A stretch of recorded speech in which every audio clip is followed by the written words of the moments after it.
My name is Camille Hart, and I used to believe that loyalty was everything. Even when it broke me, it was worth it, even when it cost me more than I realized. At 31, I thought I'd mastered the art of survival, of brushing off small betrayals with a smile, of calling manipulation just family stuff, and of showing up for people who never really saw me. But the day my mother used my name to lease a luxury apartment for my younger brother and acted like it was a favor to me, that was the day the story started to unravel. Let me back up. I grew up in Savannah, Georgia. Picture sweet tea on wraparound porches, oak trees draped in Spanish moss, and the illusion of charm that masks everything ugly underneath. My parents, Sylvia and Martin Hart, were beloved in the community. They attended church every Sunday, bake sales, PTA presidents. If you'd asked anyone about us, they'd have told you we were the perfect Southern family. And for most of my life, I believed that too. My little brother, Bryce, was born when I was 7. From the very beginning, he was the sun around which everything orbited. He was blonde-haired, blue-eyed, and troublesome in a way that people found endearing. When he broke things, it was boys being boys. When I shed tears when he wrecked my school project, I received a directive to cease my dramatic behavior. I learned young that there were different rules for him. My worth stemmed from my ability to contribute. So I was. I got excellent grades, stayed out of trouble, and became the kid teachers trusted. I kept quiet, I cleaned up messes, and I became fluent in reading the room, especially when my mother was about to turn cold. Sylvia had a way of freezing you out without ever raising her voice. She didn't need to. Her disappointment felt like punishment. Still, I loved her, desperately. That's likely why I dedicated the majority of my 20s to attempting to win her approval through methods that never yielded success. By 27, I was working as a marketing director for a tech firm in Atlanta. I was successful at my job. I had savings, a condo, and even a rescue dog named Jojo. But every trip back home was the same. Bryce was struggling. Could I help? Mom's back hurt. Could I come paint the guest room? Dad needed help navigating taxes. Could I spend a weekend fixing his spreadsheet? I always said yes. That's the nature of good daughters. They show up. They persist, even when no one else does. 2 years ago, I co-signed a loan for Bryce's truck. He had lost his 3rd job in a row, but just needed reliable transportation to get back on his feet. My parents made it sound like it was a family duty. You're in a position to help, they said. It'll mean a lot to your brother. It didn't. A night out led to the truck's total loss 6 months later. No insurance. There were no payments made, and the calls started coming. To me. Still, I didn't confront him. I paid off what was left of the loan quietly and chalked it up to bad luck. That's why the next part is harder to admit. I should have been more aware. The moment I found out about the apartment, when a notice from a leasing agency arrived addressed to me, confirming I was the guarantor for a high-rise in downtown Nashville, I felt the walls close in. I hadn't signed anything. No one had asked me to sign anything. I remember calling my mom from my car, my hands shaking. I asked, "What is this? Did you use my name to get Bryce an apartment?" There was silence.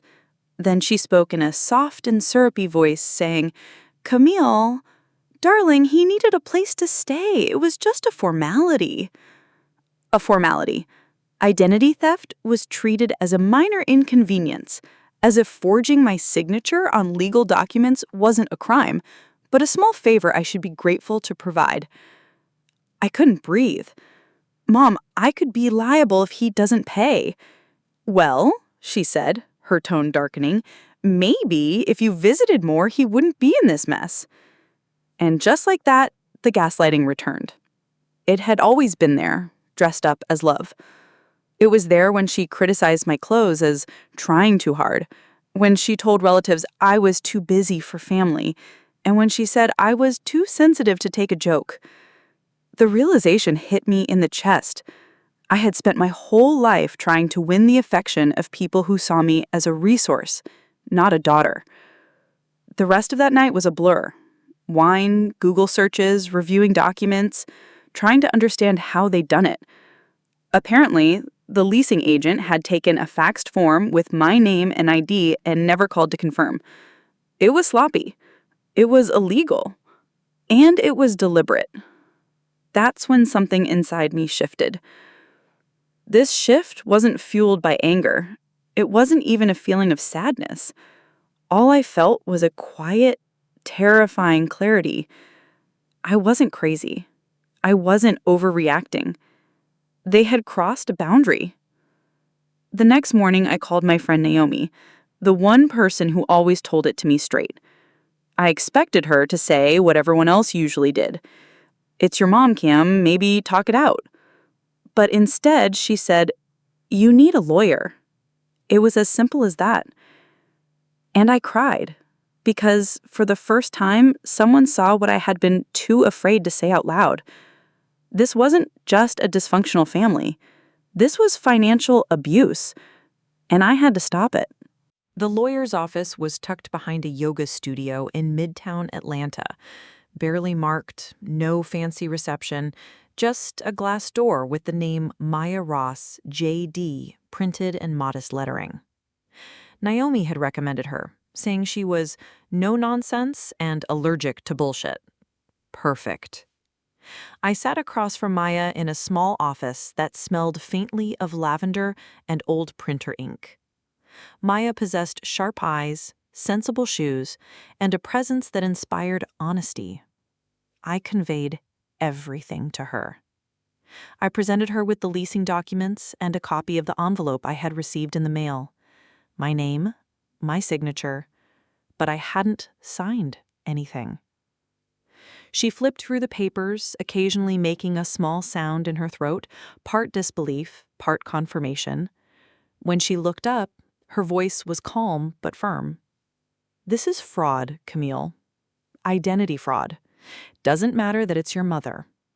I nodded slowly. I figured. I didn't want to believe it. She leaned forward. "That hesitation? That's exactly why people like your family get away with this stuff. Because decent people struggle to imagine their parents would do something so selfish." I stared at her, blinking hard. What happens if I report it? She laid out the options like they were business transactions, because legally, that's what they were. I could pursue criminal charges, report the fraud to the leasing company, and request to have my name removed. There'd be paperwork. There might be court. There'd definitely be confrontation. Or, she said, you can walk away. Let it sit. Keep paying.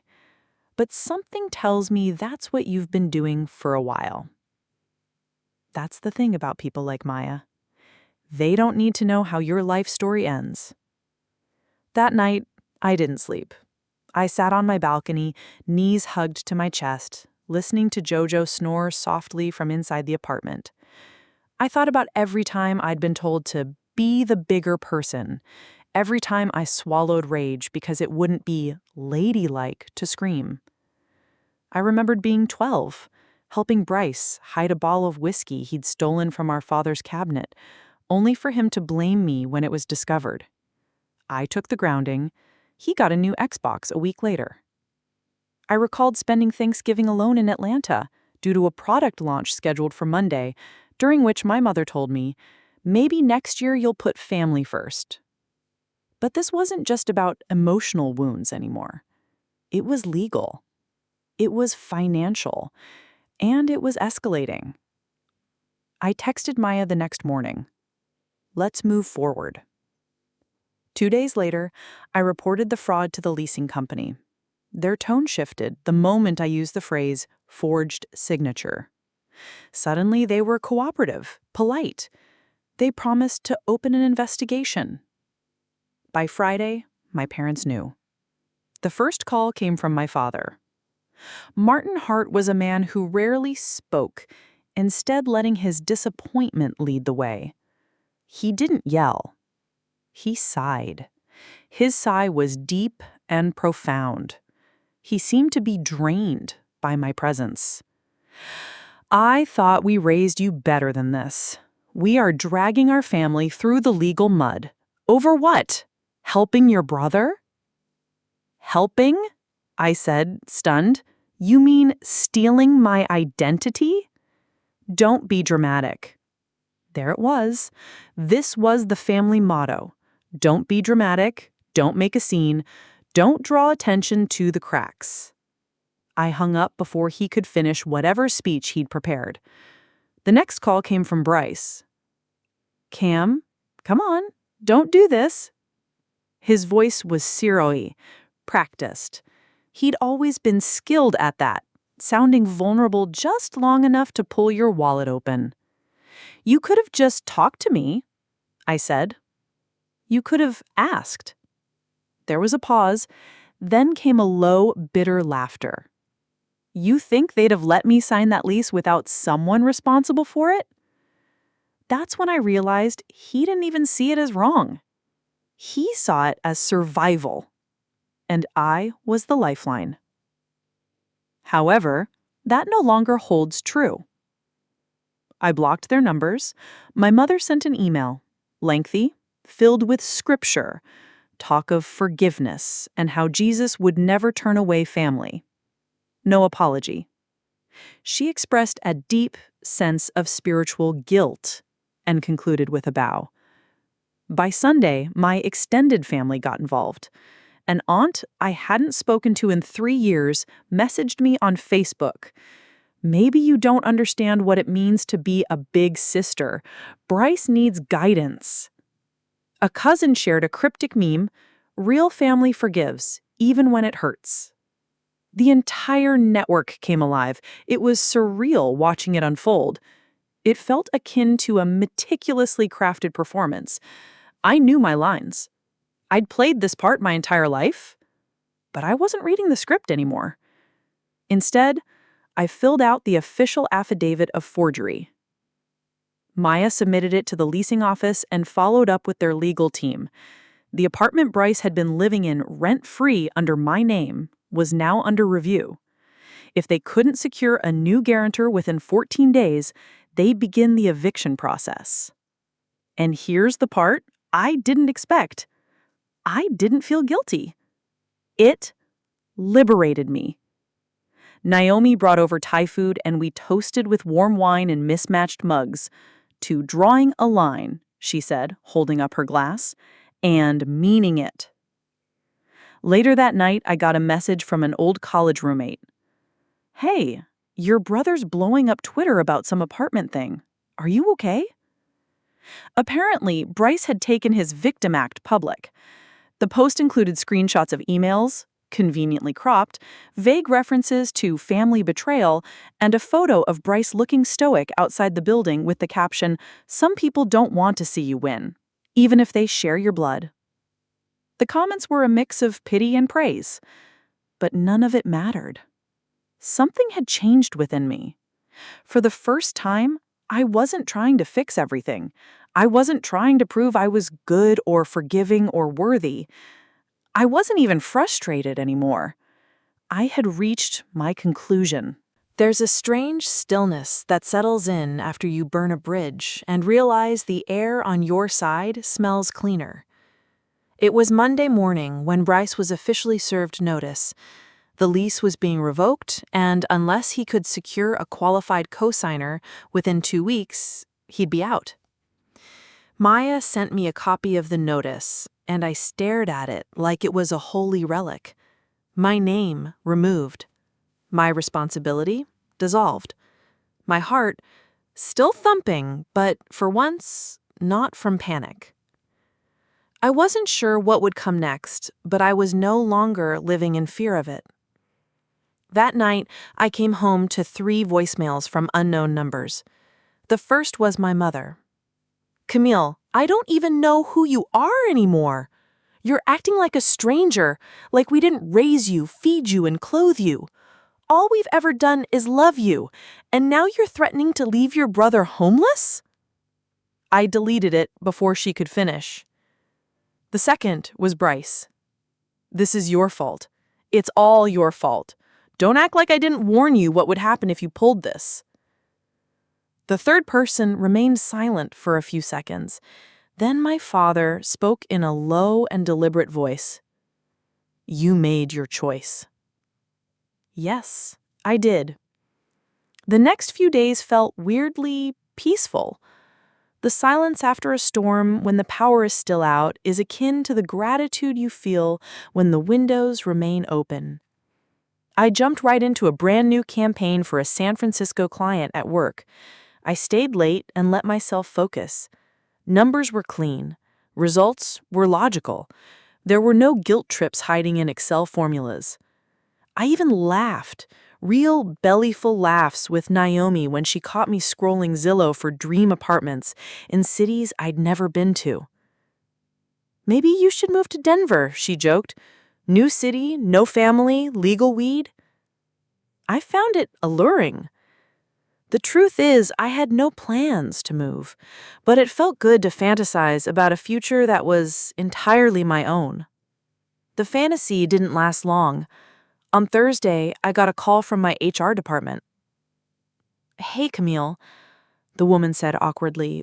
"We received a call from Sylvia Hart asking to speak to someone about your performance." The floor seemed to collapse beneath me.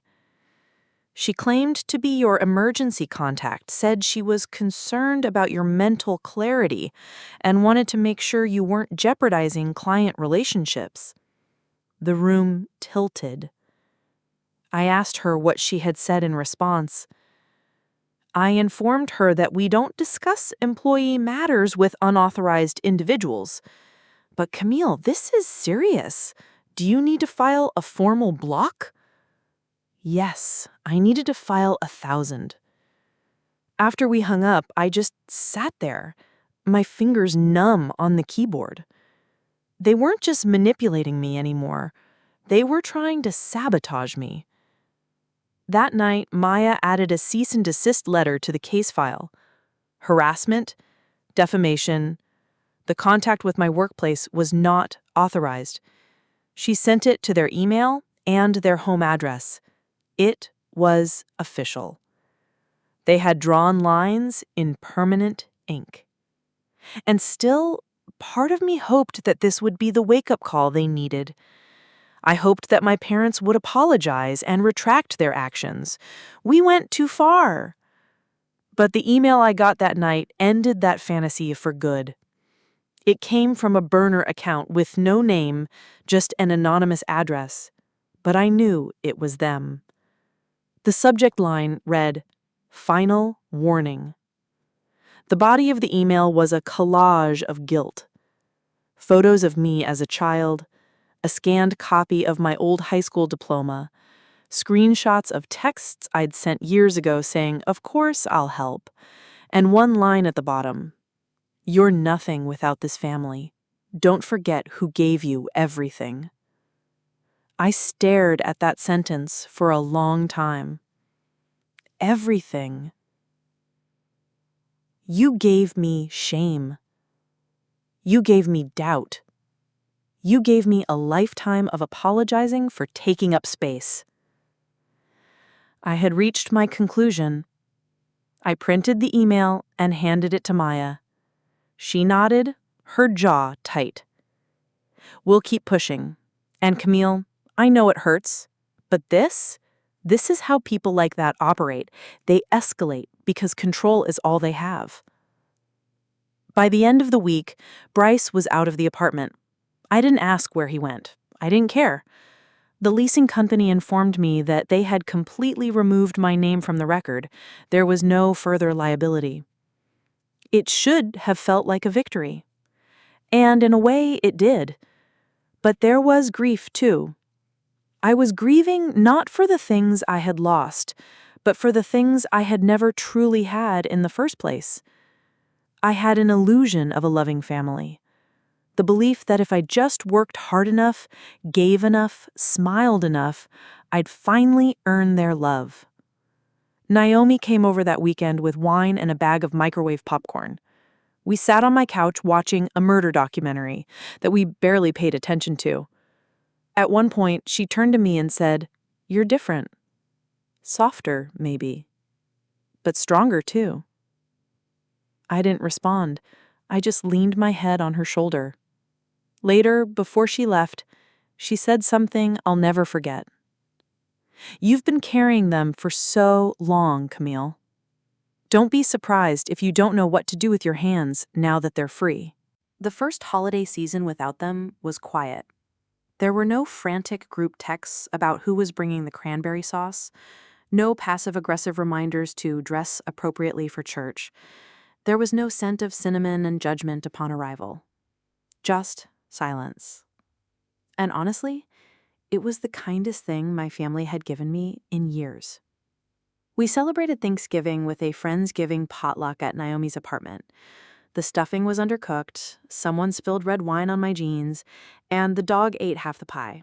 But it was one of the warmest holidays I'd ever had. Nobody whispered about who wasn't married yet. Nobody tried to tally who brought what. It was messy, chaotic, and genuine. And no one asked me for anything. But December came with a ghost. It started with a message request on Instagram from someone I didn't follow. The girl's name was Ivy. Ivy's profile picture featured a latte and a golden retriever. "Hey, I'm dating your brother. I hope you don't mind that I reached out. He talks about you a lot. I was wondering if we could meet." I froze. I didn't freeze out of fear. I froze not out of fear, but out of confusion.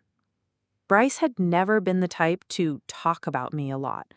He'd spent most of our adult lives pretending I existed solely to be his backup plan.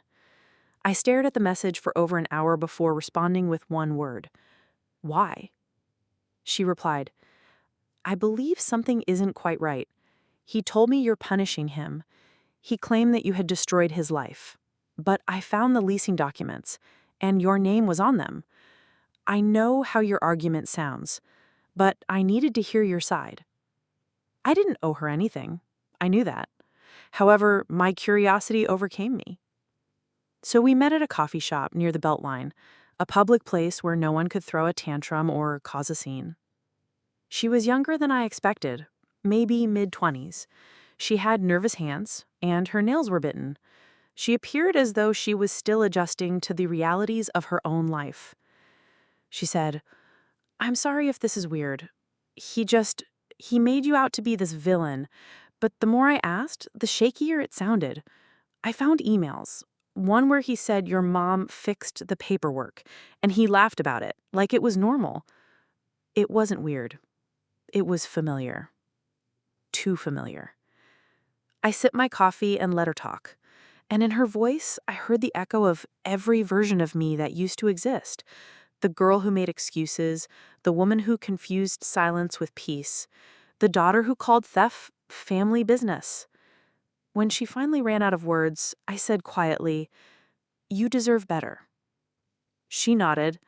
Her eyes welled up and she whispered, "So do you." We didn't exchange numbers. We didn't pledge to maintain communication. But something passed between us. A quiet understanding. We weren't crazy.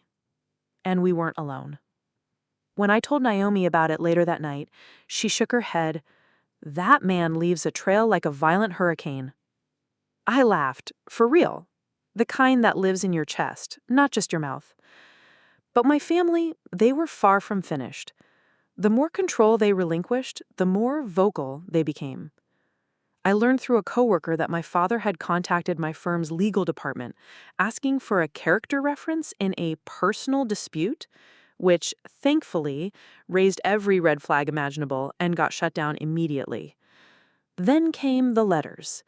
The letters arrived one by one, sent in envelopes with my parents' return address, but in my mother's unmistakable cursive. Each one was a guilt grenade. Stories from childhood, exaggerated sacrifices, reminders of birthdays I never properly thanked them for. The last one came 2 days before Christmas. Inside was a printed photo of me at age 9, sitting on Santa's lap, clutching a Barbie I don't remember asking for. Taped to the back was a post-it. "You used to smile like this. We miss her." It didn't break me. It made me sad. What they truly lamented wasn't my smile, but rather my obedience. They missed the version of me who didn't fight back. On Christmas Day, Naomi's parents invited me over again. Her dad made French toast, and her mom gave me a pair of hand-knitted socks with CH stitched into the ankle. "You're part of this family now," she said, hugging me like it was the most obvious thing in the world. And I believed her. This was not due to kinship or a sense of duty. My belief stemmed from the fact that true love, when it's genuine, doesn't hold any judgments. That evening, I continued to check my phone, half expecting a final message from my mother. But there was nothing. No calls, no emails, no sense of nuclear guilt. Just peace. It was in that quiet, on the first truly calm holiday I'd had in years, that I realized something. They weren't family anymore. They were a story I survived. 6 months passed, and somewhere in that stretch of days, full of ordinary things like grocery lists, Spotify playlists, and forgotten laundry loads, the grief began to soften. Not disappear, but shift. In July, I no longer needed to wear the heavy coat. The lawsuit ended quietly. Maya called to inform me that the final signatures had been secured. A notarized agreement, no further contact, no financial access, no claims to my accounts, assets, or employer. This was the legal equivalent of a locked door and a brick wall. "They didn't fight?" I asked. "They were exhausted," she said, "or maybe just out of leverage." I didn't cry when she said it. I just sat still for a long time, staring out the window at the flowering tree outside my building, its branches gently swaying like they hadn't borne witness to the collapse of an entire identity. That's precisely the nature of this experience. Losing my family wasn't a single event. It was a slow unraveling. The end of a role I had been cast in since childhood. The responsible one. The fixer. I was the one who took on responsibility and referred to it as love. And now? Now I was just Camille. This entailed discovering my true identity. I joined a hiking group. I began to drive out of the city on Saturdays, allowing the pine scent and peaceful silence to fill my lungs. No texts. There were no missed calls. The only sounds I could hear were the wind, my breath, and Jojo trotting ahead of me on the trail. I reconnected with an old friend from college, Mason, a gentle soul with kind eyes and a gift for listening without fixing. We had coffee, dinner, and then long walks with no destination, no pressure, just space. I didn't tell him the whole story at first. I wasn't ready. But one night on the rooftop of a friend's apartment, wine in hand and stars above, he asked, "What made you stop talking to your family?" And I said, without apology, "They stopped seeing me as a person and only saw me as a paycheck." He didn't flinch, just nodded. "That's brutal." "Yeah," I whispered. It was. It wasn't pity in his eyes. It was recognition. And that mattered more than I expected. Therapy continued, now bi-weekly instead of weekly. Dr. Rowan reminded me, gently, that the brain takes time to rewire. That trauma isn't just what happens to you, it's also what doesn't happen. The love withheld, the protection never offered, the words you needed that never came. One session, she asked, "If your mother called tomorrow and said, 'I'm sorry,' would that change anything?" I didn't even have to think. No. because I wasn't waiting anymore. I wasn't holding space for a version of them that didn't exist. And forgiveness? It was happening quietly. Not for them, but for me. Every time I chose peace over performance, I prioritized boundaries over feelings of guilt. I consistently prioritized truth over narrative. By autumn, I was thriving in ways that felt absurd a year ago. I'd gotten a promotion and moved into a new apartment with wide windows and plants I somehow kept alive. I hosted my first dinner party, Naomi made a playlist, Mason brought a pie. We laughed excessively, spilled wine, and talked until 2 a.m. And not once did I feel like I owed anyone anything. The holidays came again. No letters, no calls. December was just a quiet month filled with chosen family, warm meals, volunteer shifts at a local shelter, and mornings spent watching the sunrise with Jojo curled beside me. Then on Christmas Eve, I received a message. The number on the message was unfamiliar to me, but I knew the voice in the voicemail instantly. Jessica, Bryce's girlfriend.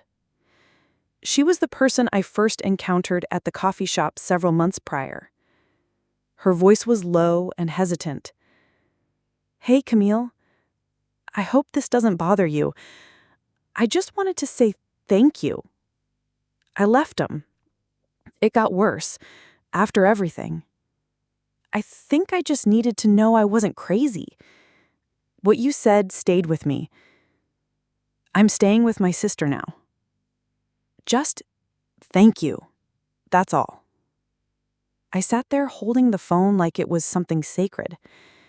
I didn't seek recognition, but because that one small message reminded me, when you set yourself free, you give other people permission to do the same, even if they choose not to inform you. They may never follow. You just light the way. I didn't respond. It wasn't a lack of concern, but rather a sense of no longer needing it. Some goodbyes don't come with closure. Some healing doesn't need applause. And some endings are actually beginnings, dressed in heartbreak. This journey was mine. I used to think family meant blood. Now I know better. Family consists of those who respect your boundaries even when doing so is inconvenient for them. They are the ones who are always there for you, not just when you need them. They are the ones who don't keep score. They show love without any power. It took me 31 years to learn that, and it cost me everything I thought I had. But I got myself back. And that was worth every single loss. What did you learn from the experience? Share your stories in the comments below. And if this story resonated with you, please like, subscribe, and share it with someone who might need to hear that even the deepest betrayals can ultimately lead to growth and renewal. Thank you for listening to my story, and remember that sometimes losing what you thought you had is the beginning of finding something